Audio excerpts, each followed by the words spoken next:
और आज शाम करीब 4:45 पाकिस्तान के पूर्व वजीर आजम इमरान खान पर जानलेवा हमला हुआ।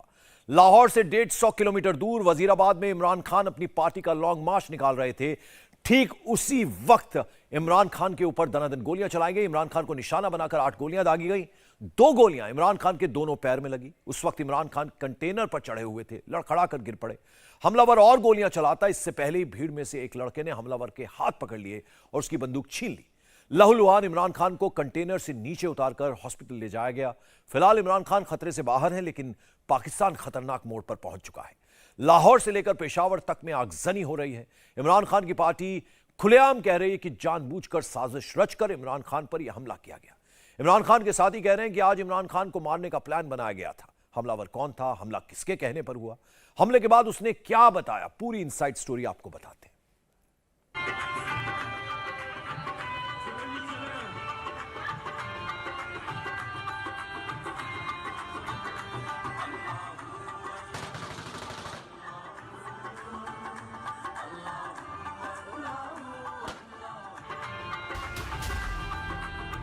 इमरान पर काफिले के दौरान फायरिंग।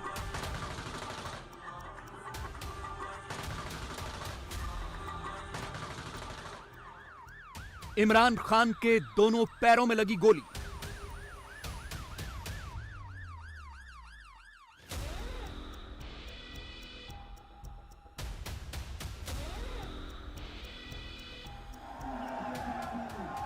गोली लगने के बाद कैसे मची अफरा तफरी।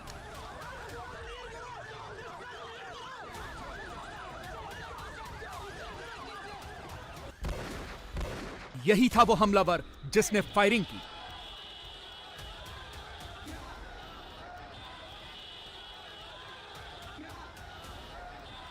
मौके से ही लोगों ने हमलावर को पकड़ लिया।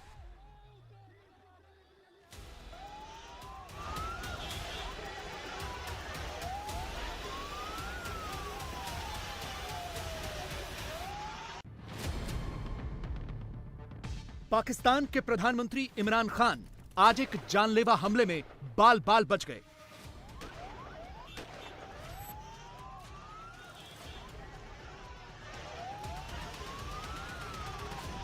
इस्लामाबाद मार्च के दौरान जैसे ही इमरान का काफिला पंजाब के वजीराबाद इलाके में पहुंचा, अचानक से उनके कंटेनर पर फायरिंग हो गई। इमरान खान अपने कंटेनर के ऊपर थे। तस्वीरों में आप देख सकते हैं कि अचानक से फायरिंग की आवाज आने लगती है।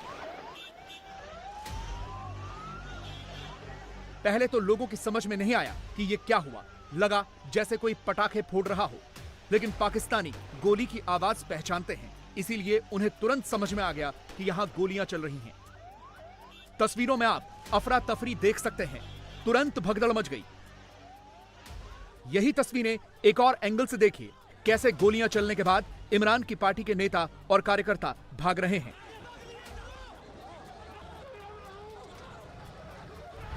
इमरान के दोनों पैरों में गोली लगी हुई थी। यह वीडियो इमरान की पार्टी ने ही जारी किया है, जिसमें इमरान अपने कंटेनर से बाहर आ रहे हैं। इमरान तस्वीरों में हाथ हिलाते हुए भी दिख रहे हैं, चेहरे पर खुशी भी दिख रही है, लेकिन वो चल नहीं पा रहे थे। उन्हें लोगों ने सहारा दिया और फिर दूसरों के कंधे के सहारे इमरान बाहर आए।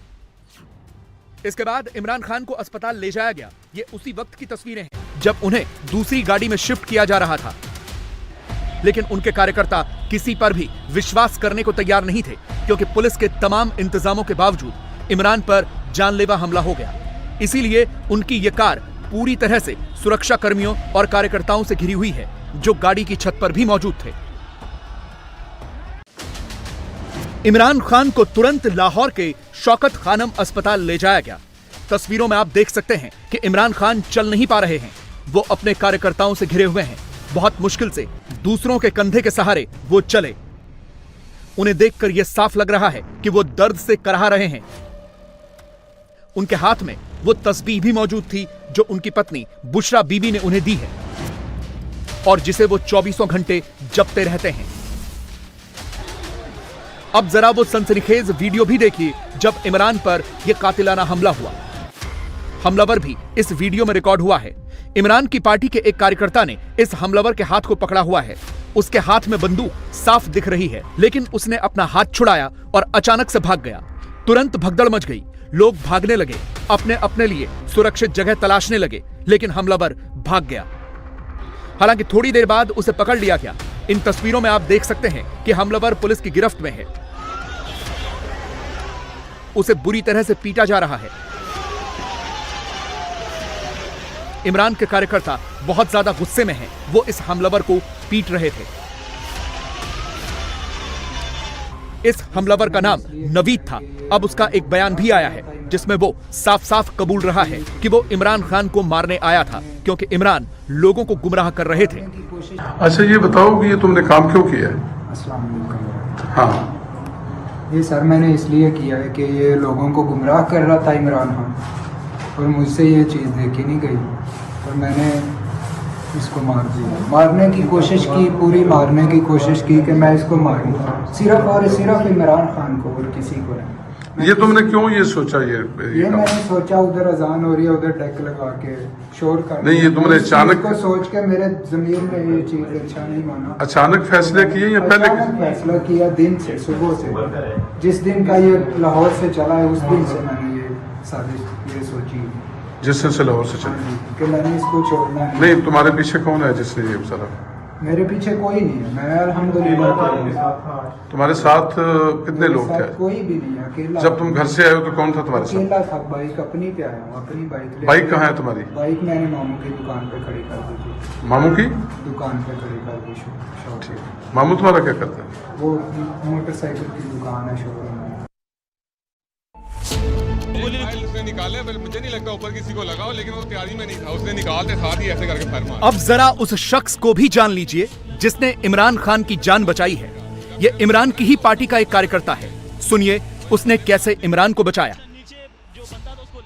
खान साहब को जब देखा कि वो गोली उधर उस तरफ मारा, खान साहब के साथ बाईपास से पैदल आ रहा था दौड़ता हुआ, तो साथ था। बस वो मैंने देखा है, मैंने कहा ये क्या पिस्टल, तो उसने जब सीधा किया मैंने उसको पकड़ लिया उसको मैंने। अच्छा, आपने जी खड़ा हुआ था 5-7 फुट दूर से पिस्टल निकाला, दौड़ किया, उसने सीधा किया, मैंने दौड़ लगा उसके बाजू पकड़ लिया। अच्छा, उसके निकल गया था उसका। अच्छा, तो मैंने उसका नीचे किया, उसने 2-3 मारे, मेरे आगे लगे हुए खड़े हुए लगे को, मैंने को फायर भी लगा। आपकी जान भी जा सकती थी। जाती है तो जाए। खान के लिए ये बताएं कि खान साहब को जब देखा कि वो गोली उधर उस तरफ मारा, खान साहब के साथ बाईपास से पैदल आ रहा था दौड़ता हुआ, तो साथ था। बस वो मैंने देखा है, मैंने कहा ये क्या पिस्टल, तो उसने जब सीधा किया मैंने उसको पकड़ लिया उसको मैंने। अच्छा, आपने पहले ही देख लिया था कि वो गोली उसने निकाले, मुझे नहीं लगता ऊपर किसी को लगाओ, लेकिन वो तैयारी में नहीं था। उसने निकालते साथ ही ऐसे करके फायर मारा। मतलब एक फायर उसने किया है, दूसरा फायर करने लगा था, आपने पकड़ लिया। उसकी ना पिस्टल भी आटो थी मेरे हाथ से। जब मैंने उसको पकड़ा है ना, वो तर ही नीचे आई है, और एक बंदे को लग भी गई थी। अच्छा, नीचे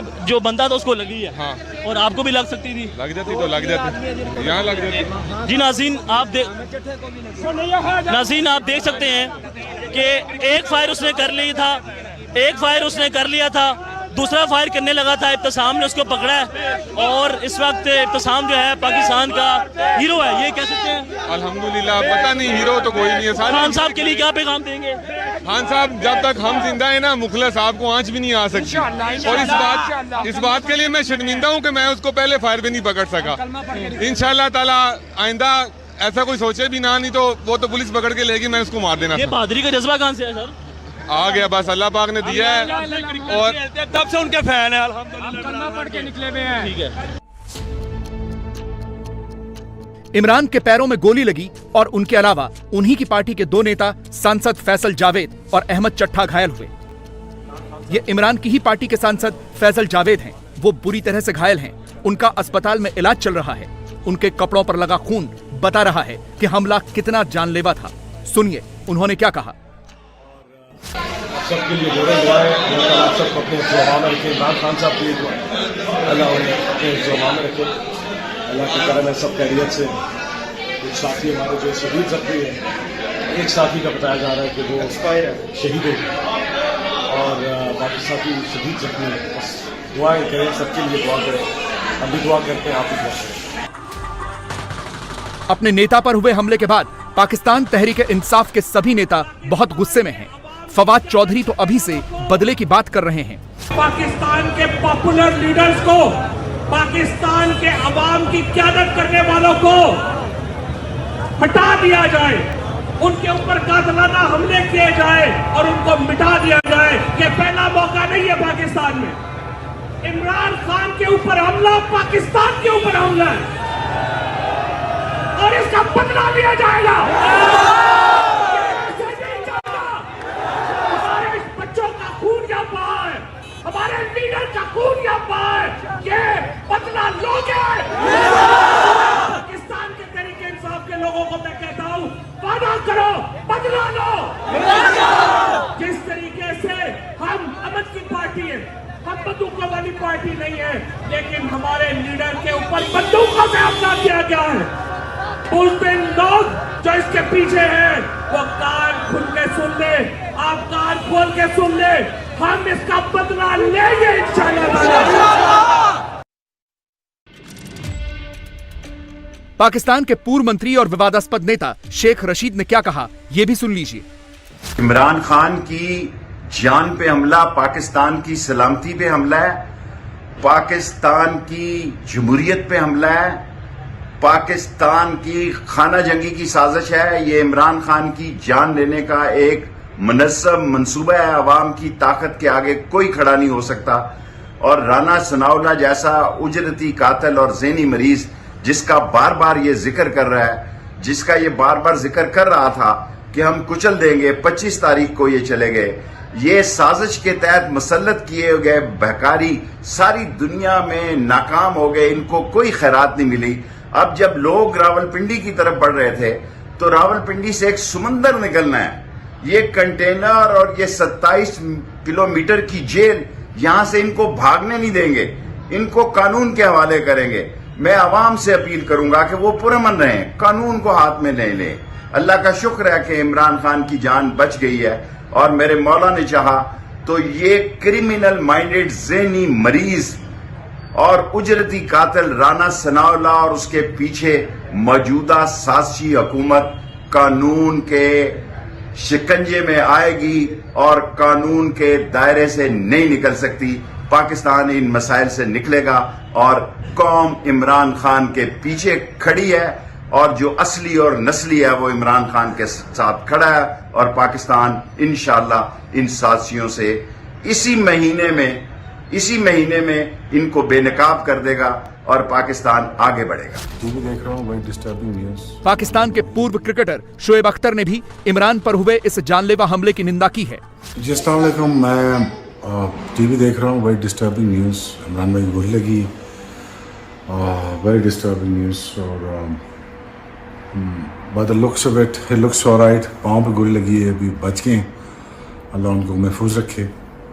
जिसने भी ये हरकत की है जुल्म किया है और खुदा रहा ये चीज़ें बंद होनी चाहिए इस मुल्क में। और दिल इतना ताकतवर रहा नहीं कि और बुरी खबरें सुनी जा सकें। अरशद शरीफ शहीद हुए हैं, अभी ये वाक़या हुआ है। अल्लाह हमारे मुल्क को हिफाजत में रखे और हम किसी कंक्लूजन में पहुँचें, अल्लाह का वास्ता हम किसी कंक्लूजन में पहुँचें। बहुत हो गया मजाक, बहुत हो गया drama. Hopefully Pakistan come to some kind of conclusion और हम इस चीज़ से निकलें और कहीं हम जाके लगें, किसी तरफ लगे जाके। अल्लाह इनको हिफाजत में रखें। इमरान भाई, इमरान ने 28 अक्टूबर को ये लॉन्ग मार्च शुरू किया था। उनकी मांग थी कि शहबाज शरीफ सरकार इस्तीफा दे और जल्द से जल्द आम चुनावों का ऐलान हो। इमरान खान की हालत कैसी है? वो लाहौर के शौकत खानम हॉस्पिटल में भर्ती हैं। क्या उनके पैरों से गोली निकाल ली गई है? इस पर सीधे पाकिस्तान से डॉक्टर अपडेट दे रहे हैं। इमरान खान साहब कुछ देर पहले यहाँ उनको लाया गया। मुझे आपको ये बताते हुए तसल्ली है कि उनकी तबीयत स्टेबल है और उनकी तबीयत ठीक है। अलबत्ता उनकी जो इमरजेंसी इवैल्यूएशन हुई है, जिसके अंदर एक्सरेज भी हुए हैं, स्कैन्स भी हुए हैं, उसके अंदर ये मालूम होता है कि कुछ बुलेट श्रैपनल, ये बुलेट के जो टुकड़े हैं, फ्रैगमेंट्स हैं, वो उनकी टांगों में मौजूद हैं।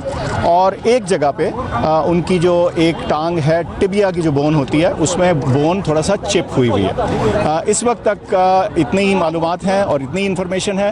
फिर से मैं दोहरा दूं, उनकी तबीयत स्टेबल है, उनके ब्लड प्रेशर, वाइटल साइंस बिल्कुल ठीक हैं, वो बातचीत कर रहे हैं, उनको पेन कंट्रोल दिया गया है। लेकिन उनकी जो एवैल्यूएशन हुई है, एक्सरेज और स्कैन हुए हैं, उसके मुताबिक बुलेट के फ्रैगमेंट्स, टुकड़े टांगों में मौजूद हैं और एक जगह के ऊपर टिबिया बोन जो होती है दाएं साइड पे, उस पे थोड़ा चिप हुई है बोन, यानी उसका टुकड़ा। इस वक्त इससे ज़्यादा मैं आपको ना बता सकता हूँ, ना मुनासिब होगा, क्योंकि अभी इमीडिएट एवैल्यूएशन हुई है जी। अभी इस वक्त उनको हम ऑपरेशन थिएटर ले गए हैं, उनकी प्रॉपर डिटेल एवैल्यूएशन थिएटर के अंदर भी होगी और उसके बाद जो भी सर्जिकल ट्रीटमेंट की ज़रूरत होगी उस बोन के लिए भी और बाकी टुकड़ों को निकालने के लिए भी वो कैरी आउट की जाएगी। जब डिटेल्ड एवैल्यूएशन होगी इसके बारे में हम एक डिटेल्ड स्टेटमेंट इशू करेंगे ताकि कोई इब्हाम ना रहे। इस वक्त आपसे बात करना ज़रूरी इसलिए थी कि चेमगोइयाँ और र्यूमर उसको ख़त्म किया जाए ताकि एक क्रेडिबल बात आपसे कर दी जाए। तो शौकत खानम हॉस्पिटल के डॉक्टर को आपने सुना, उन्होंने जो बड़ी बात कही वो ये कि इमरान खान की तबीयत अभी स्टेबल है।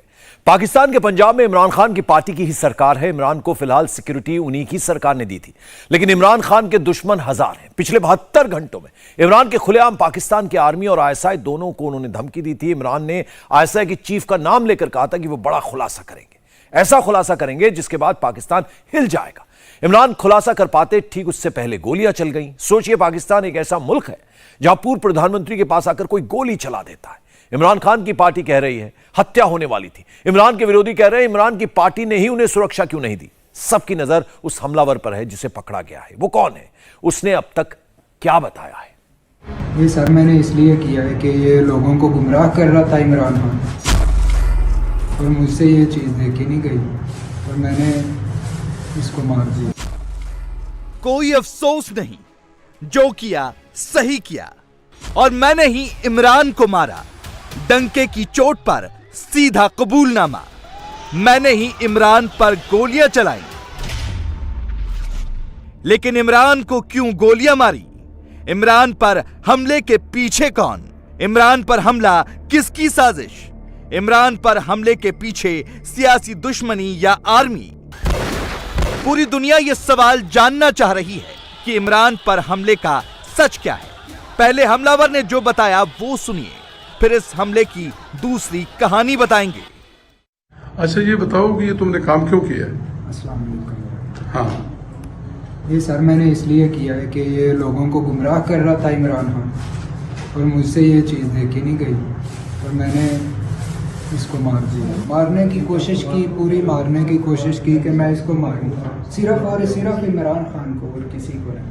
ये तुमने क्यों ये सोचा? ये मैंने सोचा उधर अजान हो रही है, उधर डेक लगा के शोर कर नहीं, ये तुमने अचानक को सोच के मेरे जमीर में ये चीज अच्छा नहीं माना। अचानक फैसले किए या पहले?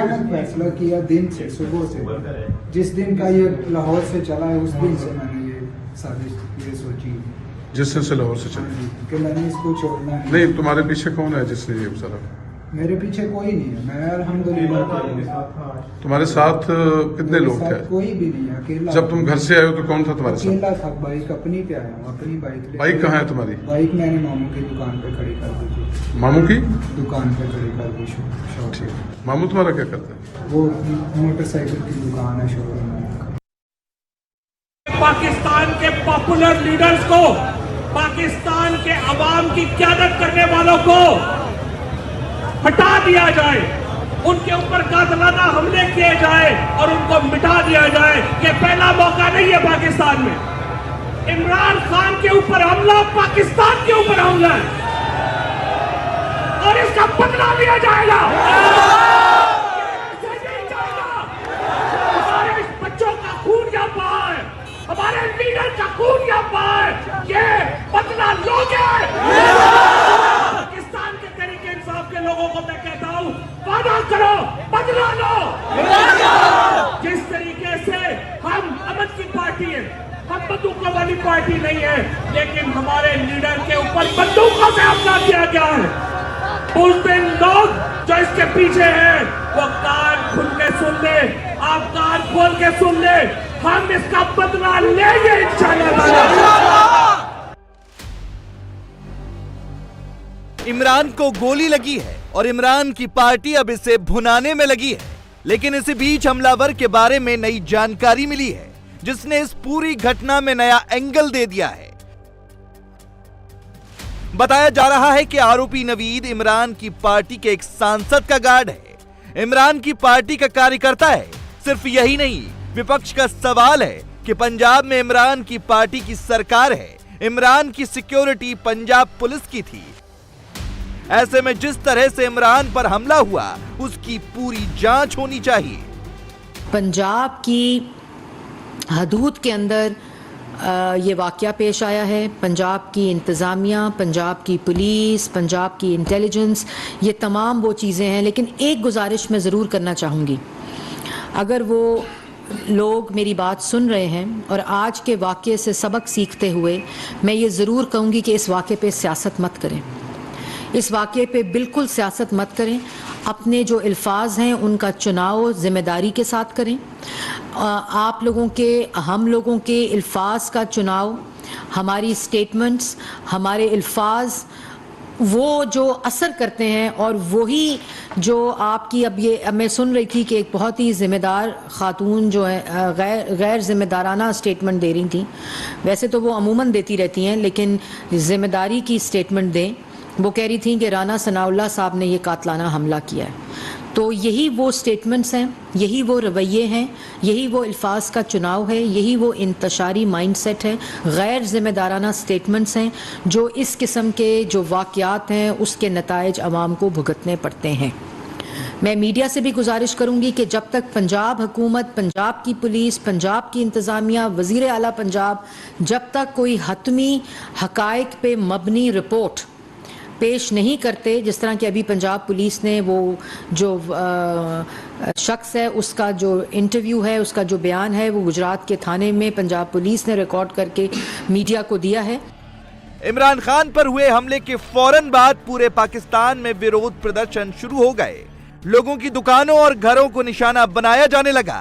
पाकिस्तानी पंजाब की राजधानी लाहौर में इमरान खान के समर्थकों ने जुलूस निकाले, तोड़फोड़ की। लाहौर के अलावा रावलपिंडी, पेशावर और मुल्तान में भी इमरान खान की पार्टी के लोगों ने प्रोटेस्ट किया, हंगामा मचाया और तोड़फोड़ की। लॉन्ग मार्च के दौरान इमरान पर हुए इस अटैक को उनकी पार्टी ने फौरन ही सियासी तौर पर भुनाना शुरू कर दिया। इस हमले के बाद इमरान खान की पार्टी के नेता भड़काऊ बयान देने लगे। सारी कौम ये जान ले, आज वक्त है अपने हलफ की पासदारी का। आज वक्त है कि जो इमरान खान के चाहने वाले और पाकिस्तान में हकीकी आजादी चाहते, निकलो अपने घरों से, तोड़ दो जंजीरें इस कैद खाने की और हकीकी आजादी के लिए निकलो। कि आज आपके कायद के ऊपर जानलेवा हमला हुआ। आज हमारी गैरत का सवाल है। पूरी कौम का हर बच्चा, हर बुजुर्ग और बिलखसूस रावलपिंडी वालों, सारे अलामा इकबाल पार्क पहुंचो और हम लोग इन जालिमों के ताबूत पे आखिरी तीर ठोकेंगे इंशाअल्लाह। ये शमशाबाद पार्क के सामने सब हजरात पहुंचे, सारा पिंडी पहुंचे, सब इमरान खान के चाहने वाले पहुंचे। और जिस कंटेनर पर इमरान खान थे, जहां पर यह हमला हुआ, वहां पर पाकिस्तान का एक रिपोर्टर पहुंच गया। इस हमले की आंखों देखी लोगों ने क्या बताई, पाकिस्तानी मीडिया के हवाले से सुनिए। यहाँ पर इमरान खान और उनकी तमाम क़यादत मौजूद थी। आप ये निशान देख सकते हैं, ये उस गोली का निशान है। सिक्योरिटी इदारों का कहना है कि ये गोली है, इस गोली ने इस मोटी चादर को बिल्कुल फाड़ के रख दिया और यही गोली का जो है निशान, यहाँ से गोली निकली है। और यहाँ पर आप ये खून के निशानात, ये खून के धब्बे आप देख सकते हैं नाज़रीन, ये भी खून के निशानात हैं। ये बिल्कुल कंटेनर के बिल्कुल आगे का हिस्सा है जहाँ पर ये फायरिंग की गई है। पुलिस का ये कहना है कि इस फायरिंग के नतीजे में 3 से 4 लोग जख्मी भी हुए हैं, जबकि एक हलाक भी हुआ है। और ये वो जगह है जहां पर इमरान खान थे, उनके साथ फैसल जावेद थे और दीगर क़यादत मौजूद थी। और यहीं से नीचे से फायरिंग की गई है। ये वो कंटेनर है, यहीं पर खड़ा था और यहीं पर इस कंटेनर को फायरिंग का निशाना बनाया गया। कंटेनर पर एक उनके एहलकार खालिद बेग भी मौजूद थे, वो भी जख्मी हुए हैं। हम उनसे बात करते हैं। खालिद, क्या वाक़या क्या हुआ था? वाक़या कुछ नहीं, हम सीधा जा रहे थे, तराने लगे हुए थे, एकदम फायरिंग की आवाज़ आई। ये से लगा, हम ये समझ रहे थे कि शायद कोई अनार वगैरह जैसे फायर क्रैकर होता है वो चले, लेकिन उसके बाद जो गार्ड था मेरे लेफ्ट हैंड पे खड़ा हुआ वो हमारे ऊपर गिरा। उसके बाद ऐसे छर्रे आए हैं हमारे पे, मेरी कमर पे लगे हैं। फिर खान साहब को किसने लिया हिसार पे? खान साहब को उनकी अपनी सिक्योरिटी आ गई थी, जो बंदे थे सारे खान साहब के ऊपर चढ़ गए। वो जो गोली का निशान है वही से खान साहब को गोली लगी है, वही गोली खान साहब को। जी हाँ, रिपीटर से भी फायर हुए हैं, जिसकी वजह से काफी सारे लोगों के मुंह पे। आप भी जख्मी, आपके निशान आप काफी हैं, खून के धब्बे आप पे। धब्बे हैं, ये लोगों के भी हैं और मेरा भी है। नाज़रीन, खालिद बेग ये जख्मी हुए, ये बात कर रहे थे, इनको छर्रे लगे हैं, और लेकिन इनका ये कहना है कि ये जो गोली जो आर पार हुई है, यही गोली जो है वो। और इधर गुजरात के चुनाव की तारीखों का ऐलान आज हो गया। 1 दिसंबर और 5 दिसंबर को वोट डाले जाएंगे, 8 दिसंबर को नतीजे आएंगे। तारीखों का ऐलान से पहले ही कांग्रेस ने अलग तरह की स्क्रिप्ट लिखनी शुरू कर दी। चुनाव होना बाकी है, लेकिन मोदी के विरोधी अभी से चुनाव आयोग पर अटैक करने लगे हैं। आज नरेंद्र मोदी ने अपने अंदाज में राहुल गांधी और केजरीवाल की पार्टी दोनों को ही जवाब दिया है। नरेंद्र मोदी ने बगैर नाम लिए कैसे पॉलिटिकल अटैक किया, समझते हैं इस रिपोर्ट से।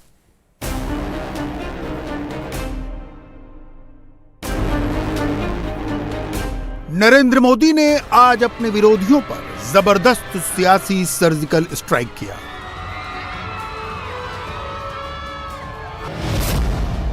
पहला सर्जिकल स्ट्राइक राहुल गांधी पर, दूसरा सर्जिकल स्ट्राइक केजरीवाल पर। नरेंद्र मोदी ने अपनी डिक्शनरी से चुन चुन कर शब्द निकाले। पहले राहुल को आईना दिखाया, फिर केजरीवाल को। 164 सेकंड में मोदी ने राहुल और केजरीवाल दोनों की पूरी टाइमलाइन खोल कर रख दी। मोदी ने क्या कहा ये सुनाएंगे, उससे पहले 24 घंटे में राहुल गांधी और केजरीवाल ने जो जो कहानियां सुनाई हैं उस पर नजर डालते हैं। लेकिन पहले राहुल को सुन लेते हैं।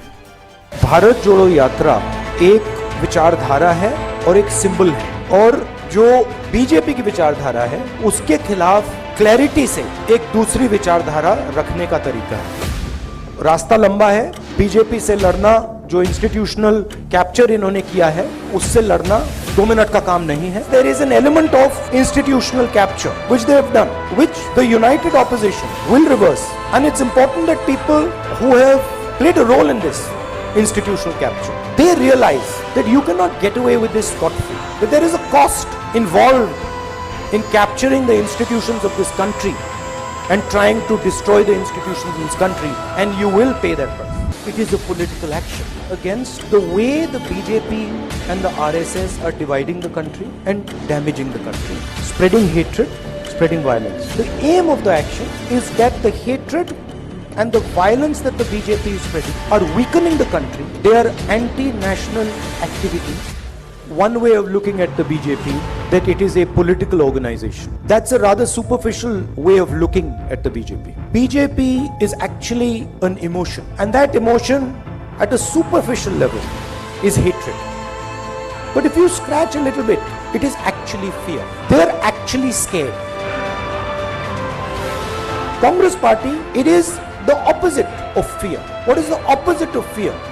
Is the confrontation of your own fear. The moment the Congress party starts to spread this idea of confront your fear, naturally the BJP will start to collapse. Congress की पूरी टाइमलाइन संस्थाओं पर शिकंजा, नौकरशाही पर दबाव, आरएसएस का एजेंडा, ऐसे तमाम शब्दों से भरी पड़ी है। ठीक वैसे ही आम आदमी पार्टी और केजरीवाल की टाइमलाइन पर भी ऐसे ही बयान, ऐसे ही शब्दों की भरमार है। भ्रष्टाचार, कट्टर ईमानदार, नौकरशाह, सरकार का दबाव। लेकिन आज मोदी ने इन्हीं शब्दों से राहुल और केजरीवाल दोनों को समझा दिया। हमने देखा है कि जेल की सजा होने के बावजूद भी, भ्रष्टाचार साबित होने के बावजूद भी कई बार भ्रष्टाचारियों का गौरवगान किया जाता है।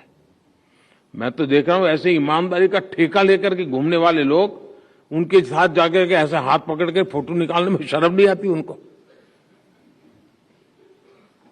ये स्थिति भारतीय समाज के लिए ठीक नहीं। आज भी कुछ लोग दोषी पाए जा चुके भ्रष्टाचारियों के पक्ष में भांति भांति के तर्क देते हैं। अब तो भ्रष्टाचारियों को बड़े बड़े सम्मान देने के लिए वकालत की जा रही है। ये कभी ऐसा हमने सुना नहीं देश में। ऐसे लोगों, ऐसी ताकतों को भी समाज द्वारा अपने कर्तव्य का बोध कराया जाना बहुत आवश्यक है। इसमें भी आपके विभाग द्वारा की गई ठोस कार्रवाई की बड़ी भूमिका है। साथियों, आज जब मैं आपके बीच आया हूं तो कुछ और बातें भी करने का मन स्वाभाविक करता है। भ्रष्टाचार और भ्रष्टाचारियों के विरुद्ध कार्रवाई करने वाले सीवीसी जैसे सभी संगठनों को, और यहां सभी उस आपके एजेंसी के लोग बैठे हैं, आपको डिफेंसिव होने की कोई जरूरत नहीं है।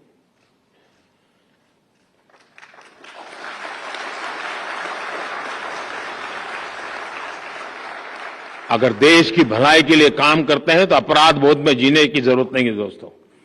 हमें पॉलिटिकल एजेंडा पे नहीं चलना है, लेकिन देश के सामान्य मानवी को जो मुसीबतें आ रही हैं उसे मुक्ति दिलाने का हमारा काम है। ये काम हमको करना है, और जिनके वेस्टेड इंटरेस्ट है वो चिल्लाएंगे, वो इंस्टीट्यूशन के गले घोंटने की कोशिश करेंगे, इस इंस्टीट्यूट में बैठे हुए समर्पित लोगों को बदनाम करने का प्रयास किया जाएगा। ये सब होगा।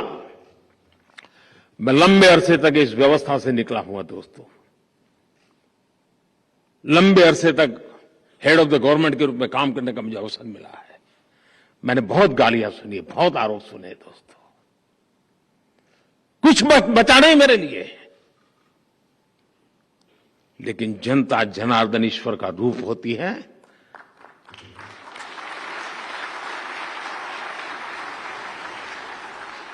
वो सत्य को परखती है, सत्य को जानती है, और मौका आने पर सत्य के साथ खड़ी भी रहती है।